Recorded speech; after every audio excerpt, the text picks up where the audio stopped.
Welcome to the Order of Monday Morning. I'm going to actually, if I can find where it is, I'm going to touch you with my Hazel Wand. This is a Hazel Wand, and I cut it quite a few years ago on the grounds of Boleskine House in Scotland, near Inverness, overlooking the Loch Ness. It's really cool, Crowley's old place. It was so long ago, it was before it burned down and before it was rebuilt. Okay, and there was a whole stand of hazel, almost shrubs, just right on the property. I had friends help me over a fence and things like that. It wasn't an official visit of any kind, and I brought back this Hazel Wand. Now, what's with the Hazel Wand? Well, Hazel Wands or hazel is one of the traditional woods used in magic wands, especially those associated with more the witchcraft, lunary kind of magic. The other Kabbalistic magic is often associated with an almond wand. But before I was into magic or anything too deeply, we're talking about 1969, when I was a pretty young guy. I was probably 21 years old. I was writing songs and recording with Epic Records with my partner, Charles D. Harris. We called ourselves Charlie D. and Milo. We'll get to that in a second.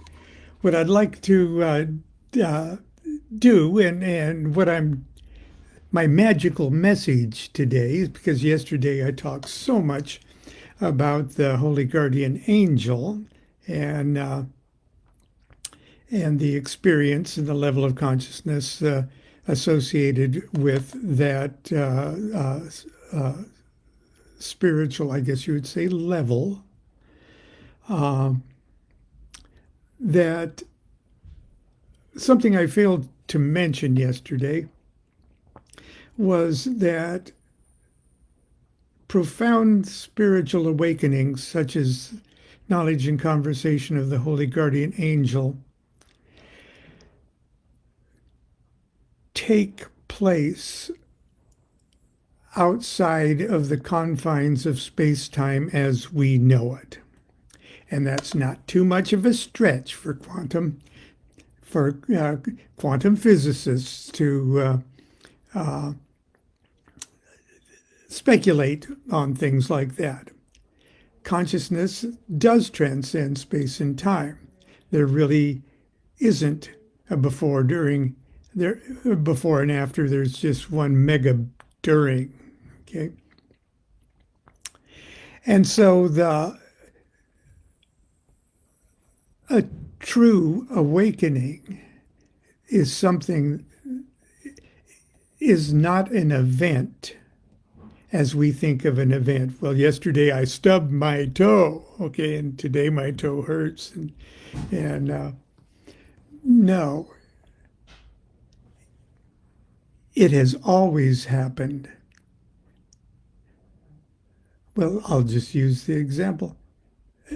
Achieving, if you want to call it, knowledge and conversation of the Holy Guardian Angel is something that, for all intent and purposes, has happened. It's already happening. You're already there. You're already buzzing at that level. You just haven't shifted your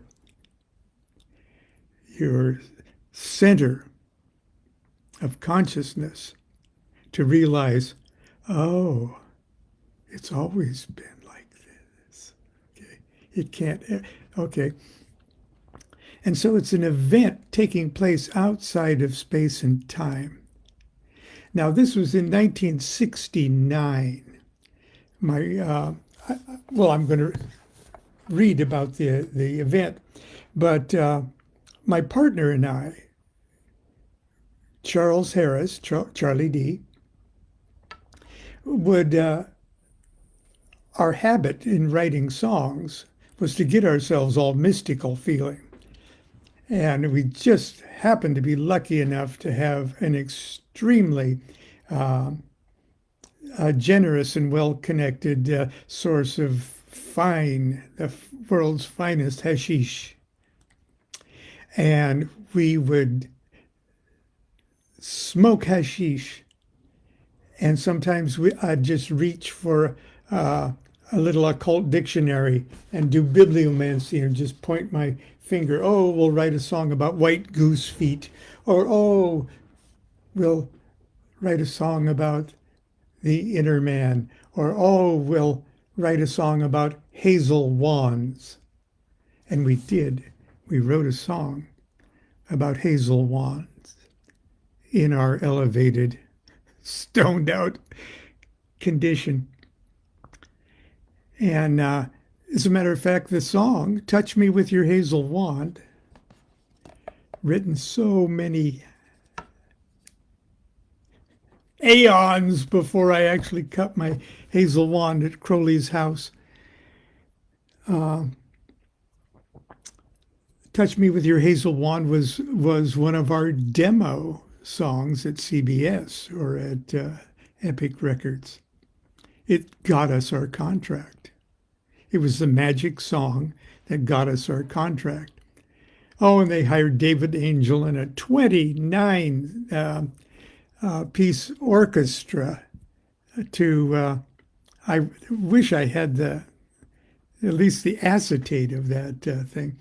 But just one verse is, I have traveled very far to sit here at your feet, to ask your favor, to make my life complete. Touch me with your hazel wand. Fill my heart with joy. Take me from darkness into light. 21 years old, stoned on hash, and I knew that was a good song. And so did CBS, got us the contract. And then how many decades later, the Hazel Wand appears. Not only that, the song was impressed the executives at CBS so much that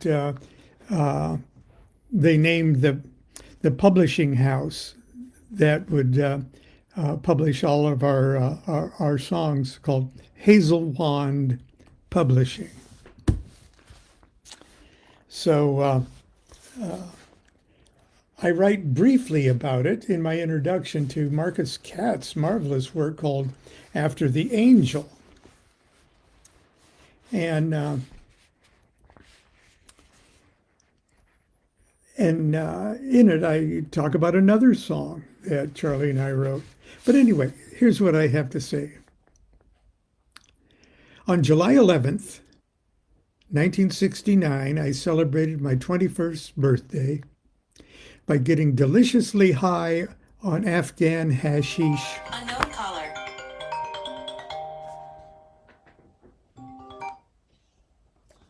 Hello, I'm afraid I can't talk at the moment. Who is this? Hi, this is Logan over at Comedy House.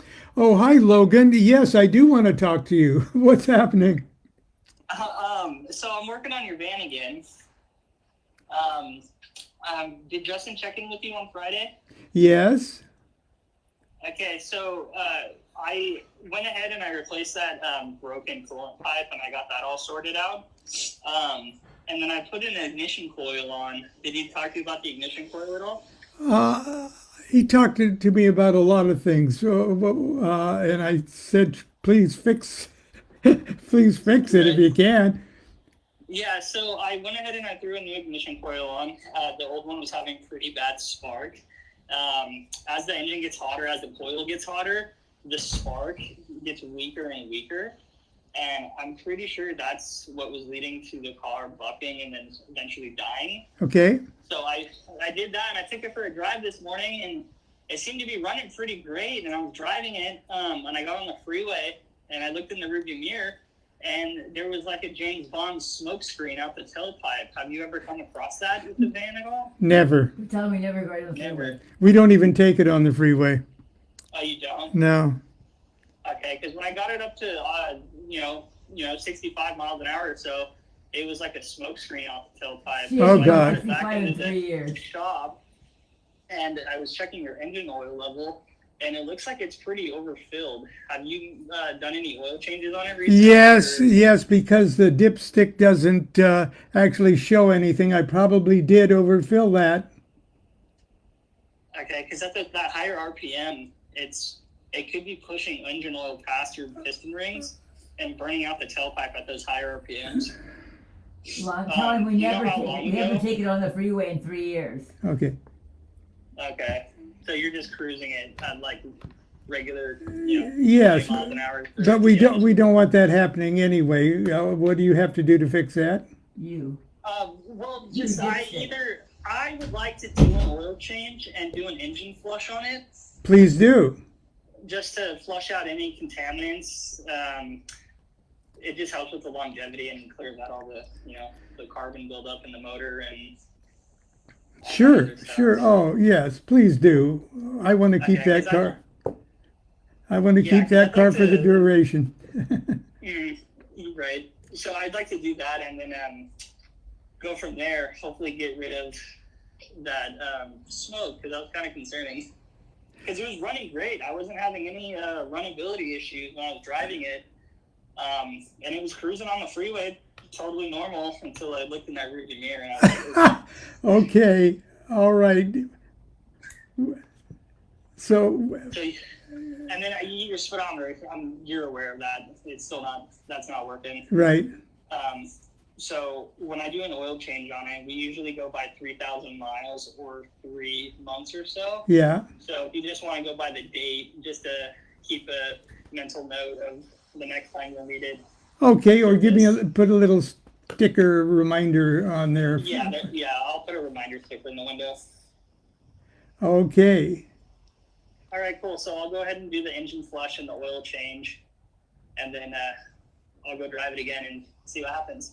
All right. Well, yes. Well, keep me posted. We haven't had a car in 3 weeks or something, so that's the only. Yeah, I understand. I'm trying to get it wrapped up because I know you guys need it back. Okay. Yeah, my wife rides her bicycle, and she's 76 years old. So I'm sure that gets tiring. yeah. It. It's like, Okay. all right, we'll keep you updated. Oh, thank you very much. All right, no problem. We'll talk to you soon. All right. Bye-bye. All right, bye-bye.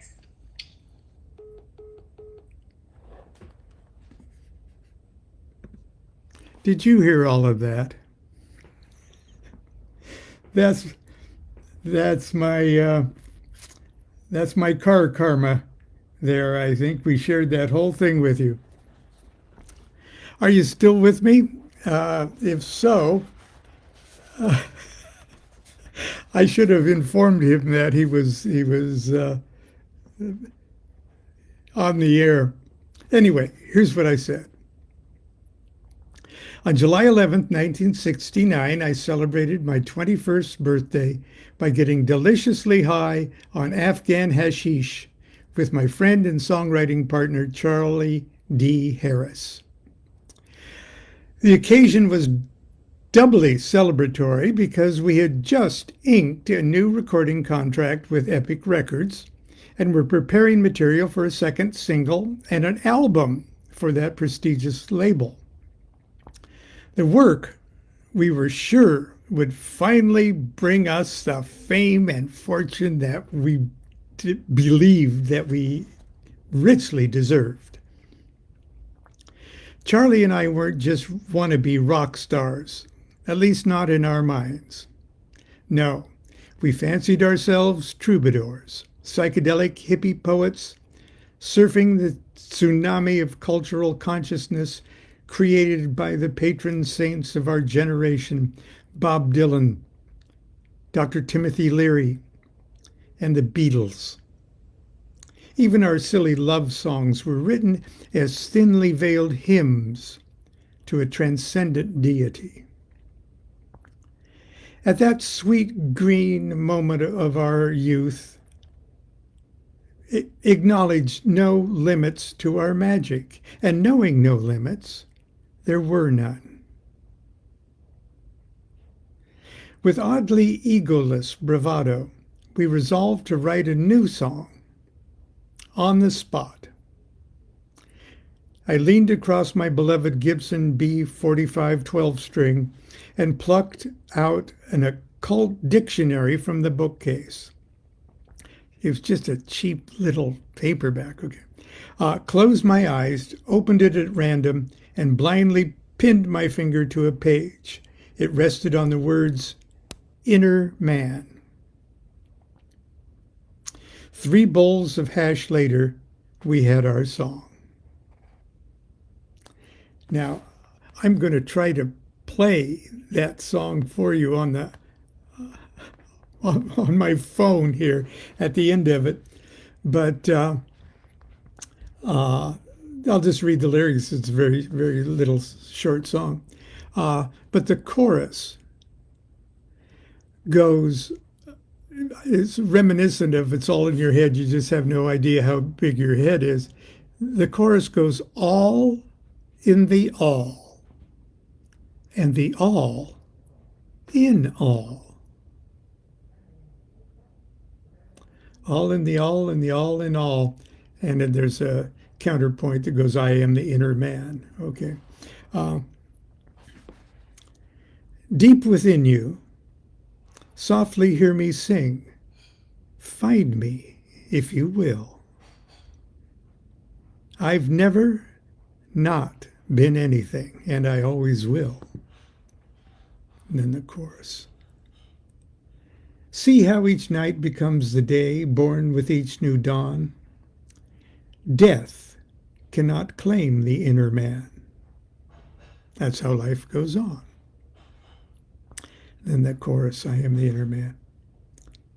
And when you find the inner man with your journey through, smiling, you find the one to tell, it was always you. All in the all, and the all in all. I am the inner man. Okay. Now, this was before I read any Aleister Crowley, or was into magic or anything else, but I had read the Bhagavad Gita. And I had read Zen koans and mystical things like that. Our lyrics didn't spring from the depths of any character-building life experiences or profound mystical dramas.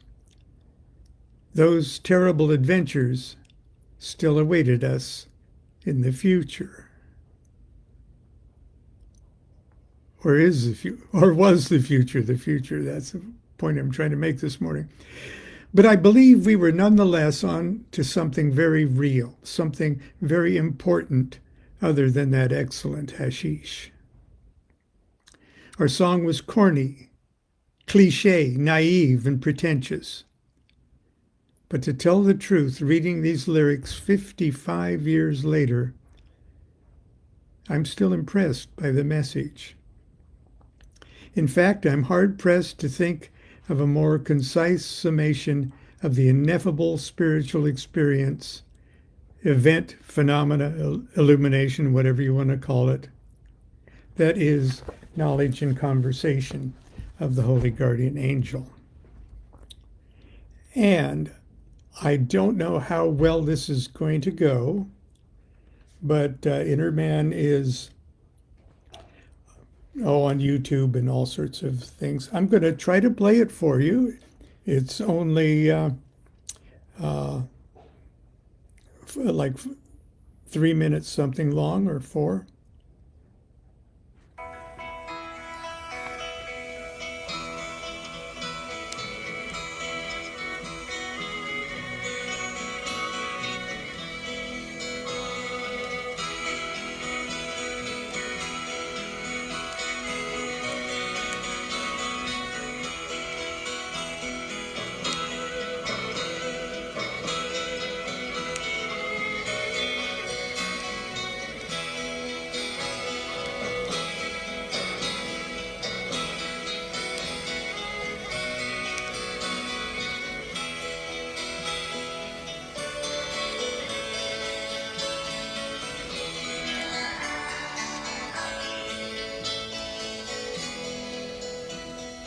Deep within you, softly hear me sing. Find me if you will. I've never not been anything, and I always will. I am the I am, you know. I am the I am.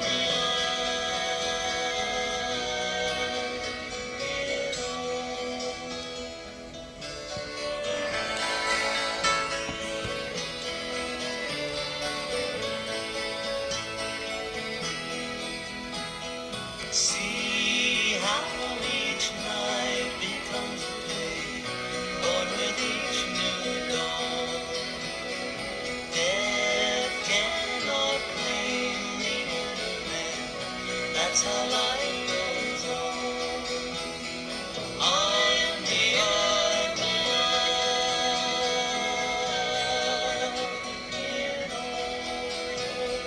I am the I am.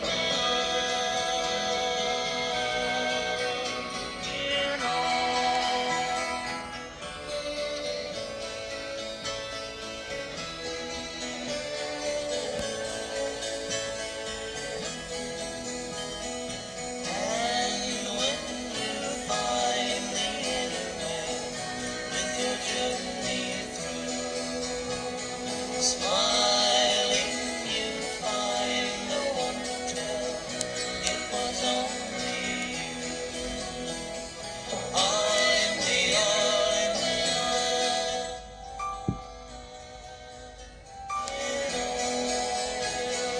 I'm the I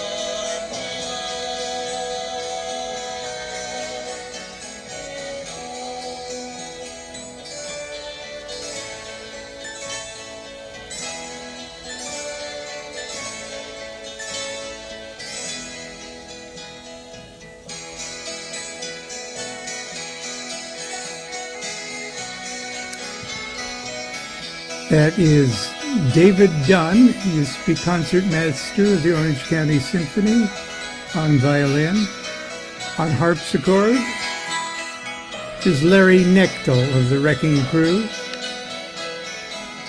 In the picture here, Charlie is to the far right, I'm in the middle, and our guitar player, Glenn Townsend of Redbone. This is taken at a small club in Costa Mesa.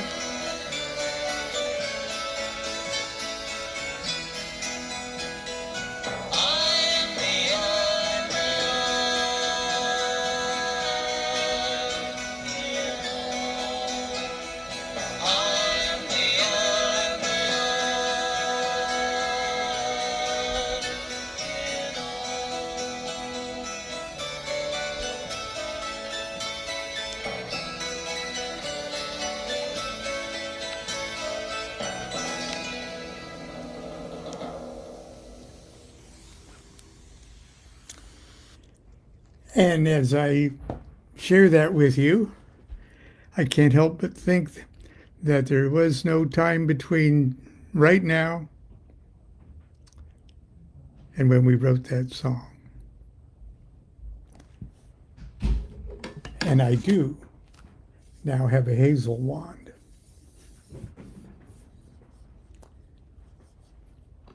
Anyway,